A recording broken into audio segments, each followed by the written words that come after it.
ভারতবাসীকে বার্তা দিতে চাই যে রাম মন্দির ভারতবর্ষের ধরোহর, এটা কোনো রাজনৈতিক পার্টির না।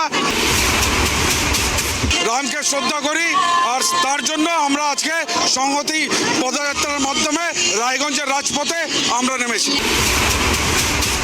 এখানে হিন্দু, মুসলিম, শিখ, ইসাই সবাই এই সংহতি পদযাত্রায় আমার সাথে সাথ মিলিয়ে হাঁটছেন।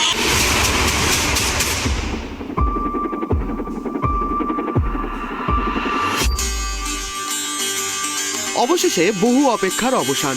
22শে জানুয়ারি সোমবার অযোধ্যায় প্রাণ প্রতিষ্ঠিত হলো রামলালার।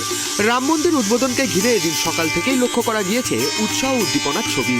এদিকে রাম মন্দির উদ্বোধনের দিনই সংহতি মিছিলের ডাক দিয়েছিল তৃণমূল সুপ্রিমো মমতা বন্দ্যোপাধ্যায় নিজেই কর্মসূচির ঘোষণা করেন।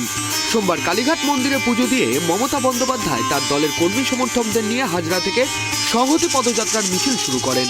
কালীঘাট মন্দিরে পুজো দেওয়ার পর হাজরা থেকে শুরু হয়ে পার্ক সার্কাসের দিকে এগিয়ে যায় মিছিল।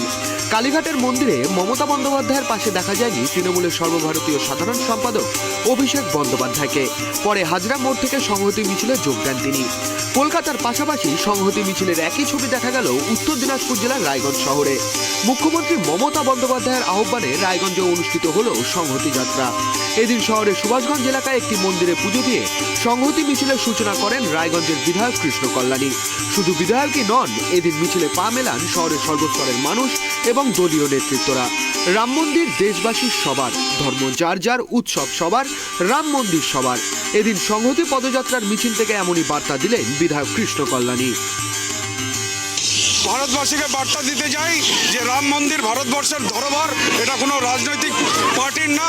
আমরা সবাই যারা অন্য জাতিরও আছি তারা রামকে শ্রদ্ধা করি, আর তার জন্য আমরা আজকে সংহতি পদযাত্রার মাধ্যমে রায়গঞ্জের রাজপথে আমরা নেমেছি। না, আজকে বিজেপি অভিযোগ করলে হবে না, সর্বজাতি, এখানে হিন্দু, মুসলিম, শিখ, ইসাই সবাই এই সংহতি পদযাত্রায় আমার সাথে সাথ মিলিয়ে হাঁটছেন। সুভাষগঞ্জ থেকে শুরু হয়ে এদিন সংহতি পদযাত্রার মিছিল রায়গঞ্জ শহরের পথ ধরে এগিয়ে চলে। পরবর্তীতে বিধায়কের কার্যালয়ের সামনে এসে শেষ হয় মিছিল। প্রসঙ্গত, সংহতি মিছিলকে রাজনৈতিক মিছিল বলতে রাজি নয় তৃণমূল কংগ্রেস। মিছিলে এদিন হিন্দু, মুসলমান, বৌদ্ধ, জৈন সহ একাধিক ধর্মের প্রতিনিধিরা উপস্থিত ছিলেন। সব ধর্ম সমন্বয়ের বার্তা দিতেই এদিনের মিছিলের আয়োজন করা হয় বলে জানানো হয়েছে তৃণমূলের তরফে। Bureau report, tribe TV.